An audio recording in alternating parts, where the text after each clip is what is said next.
Welcome back, everybody, to another edition of your favorite podcast of all time, Froggy the Gator. And I know by now you've definitely told your friends about Froggy the Gator, right?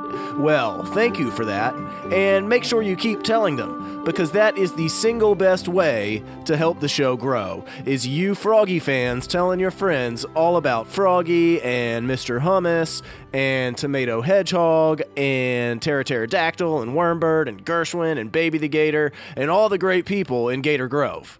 And I want to do something unprecedented today, since you all have been writing in so many jokes for me to read, and since they're all so gobsmackingly hilarious, I'm going to read 2 jokes today. And I guess that's not really that unprecedented. Unprecedented, by the way, means that it's something that hasn't happened before, because I actually read 2 jokes on an episode a couple episodes ago, but I'm going to do it again.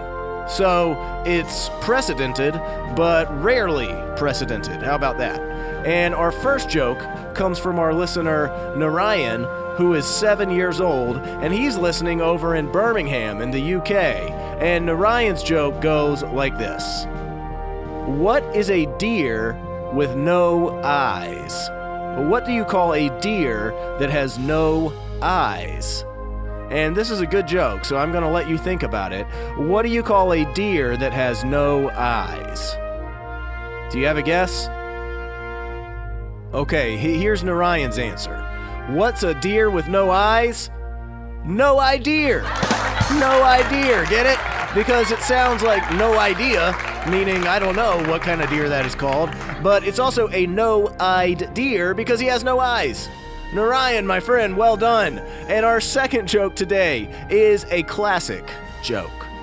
And this is a joke that I told myself when I was a young lad back in the 1990s, if you can believe that. And this is a knock-knock joke, which is another classic format for jokes. So it's a great one all around. And thank you to B for writing this one in. So I'm just going to read it in full since it's a knock-knock joke. Are you ready? Knock-knock. Who's there? Boo. Boo-hoo. Oh, don't cry. It's just a knock-knock joke. Because boo-hoo is the sound of crying, but boo-hoo is saying, to whom are you referring with the name Boo? And wow, what an oldie goldie.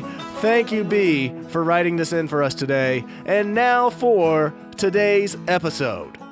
And it was almost summer in Gator Grove. And if you're like Froggy, that means that this is your favorite time of the year. Because it certainly is Froggy's favorite time of the year. It's when the weather gets warmer, the days get longer, and you get to play outside in the sun with your friends and run around and do all kinds of summer activities like going to the park, or going to the pool, going to the beach, and eating watermelon. That's right. Eating watermelon, which is one of my own personal favorite summer foods, and it also just so happens to be one of Froggy's favorite summer foods, which is lucky for Froggy the Gator, because in addition to summer being the best time to eat watermelon, it's also the time when Gator Grove hosts its annual Watermelon Festival. Now, you may be thinking, what in the world is a watermelon festival? And if you're thinking that, then I have good news, because I'm about to tell you. The Gator Grove Watermelon Festival is when everybody in Gator Grove gets together and meets at Farmer Wilbur's farm. And Farmer Wilbur, who, in case you forgot, is Daddy the Gator's friend who has a farm in Gator Grove where Froggy gets to spend a lot of time hanging out and checking out all the cool farm equipment. He actually grows watermelons just for the festival, just for this occasion. And everybody in Gator Grove all meet at Farmer Wilbur's farm to have watermelon juices and watermelon icy pops, and they're all there to see the main event, the watermelon eating contest. That's right. You heard me correctly. There's a watermelon eating contest at this festival. And the way the contest works is you get to enter if you want, and you line up at a big long picnic table, and you get 10 minutes to eat as much watermelon as you can. At the end of the 10 minutes, whoever has eaten the most watermelon is crowned the Watermelon King or Queen of Gator Grove for that year. And what's even better, to make it fair, there's a separate contest for kids, since, they can't usually eat as much as adults. And that's the contest Froggy and his friends were entered into. "Oh boy," Froggy said to Mr. Hummus, "this is the year. This is the year I'm going to take home the prize. I just know it," Froggy said. "I don't know, Froggy," Mr. Hummus replied. "You know, I've been training a lot for this year's watermelon eating contest, and I actually think I have a chance to beat you."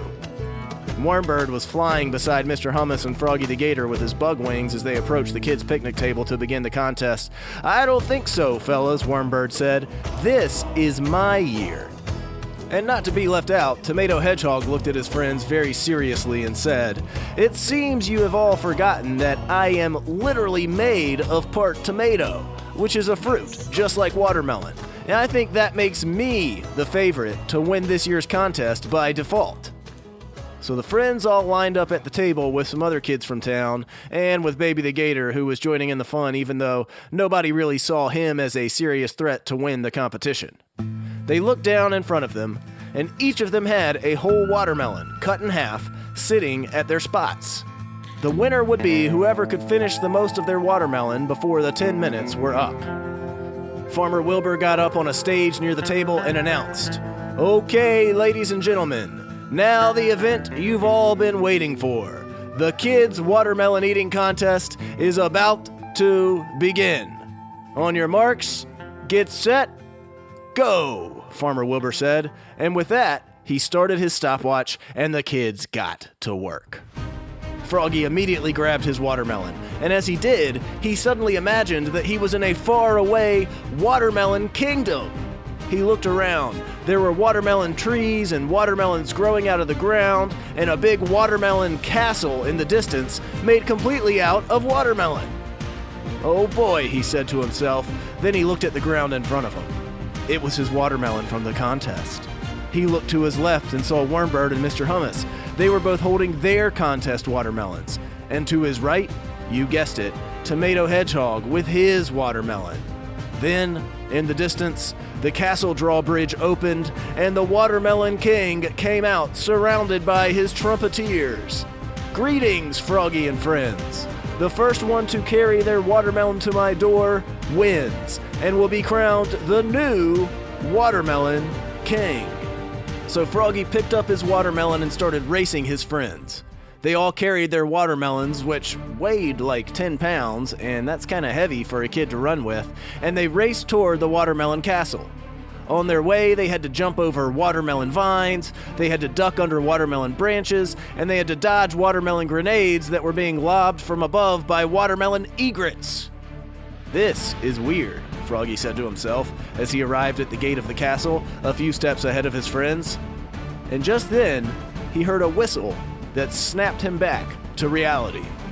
"Time's up, kids. Put your watermelons down." It was Farmer Wilbur. Froggy was back on the regular farm. He looked down at his table. His watermelon was mostly gone.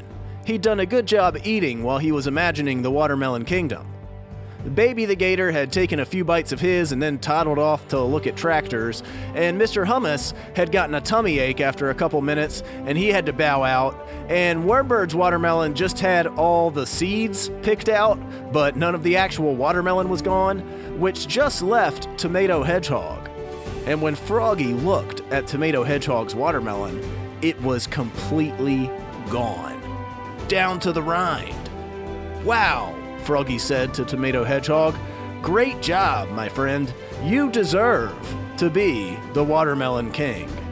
And so Tomato Hedgehog put on his watermelon crown, which was really just a watermelon rind that they had cut into the shape of a crown, and the friends all went back to enjoying the Watermelon Festival with their families and being grateful for the beautiful weather, their happy community, and the delicious smell of watermelon. The end.